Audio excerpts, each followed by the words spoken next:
अजीज खान साहब से एक छोटा सा कमेंट लेता हूं। अजीज खान साहब, अगर जातिगत जनगणना की घोषणा बीजेपी ने कर दी तो उत्तर प्रदेश में तो उनके लिए गेम चेंजर साबित हो जाएगी। देखिए दीपक जी, बीजेपी ऐसा करने वाली नहीं है, क्योंकि बीजेपी का जो आधार है वो हमेशा उसने आरक्षण का विरोध किया है। और एक बात आप जान लो कि आडवाणी जी ने कमंडल लेकर के मंडल कमीशन का विरोध किया हमेशा। ये तो जग जाहिर है, आप सब इस बात को जानते हैं।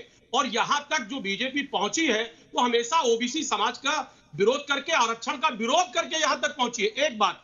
दूसरी बात आप देखें, 2001 में जब इनकी सरकार आई थी तो उस वक्त भी आडवाणी जी ने सेंसस कमिश्नर को एक पत्र लिखा था और उन्होंने कहा था जातिगत जनगणना नहीं होनी चाहिए, इसलिए क्योंकि इससे सामाजिक समरसता बिगड़ेगी। मैं जानना चाहता हूं कि साहब, धर्म के आधार पे अगर आप जनगणना कर सकते हैं तो जात के आधार पे जनगणना क्यों नहीं कर सकते? अगर ओबीसी मंत्रियों की गिनती की होर्डिंग्स आप लगाकर प्रचार प्रसार कर सकते हैं तो उनकी गिनती क्यों नहीं कर सकते?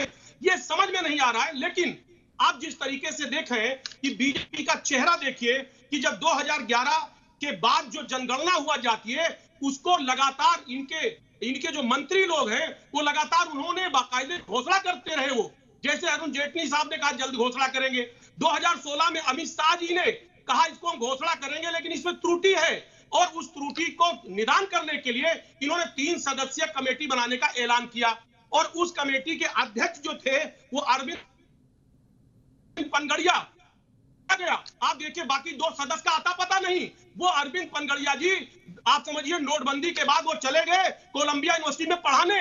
आज तक वो सदस्य की जो कमेटी और अध्यक्ष का आता पता नहीं है। सवाल इस बात का है, लगातार ये धोखा देते आए। अभी देखिए संसद में भी इन्होंने कहा जातिगत जनगणना हम नहीं कराएंगे। मकसद क्या है? आज आप देखिए, मुझे बेहद खुशी है। ठीक है, यही सवाल पूछेंगे पटेल साहब से, लेकिन ब्रेक के बाद।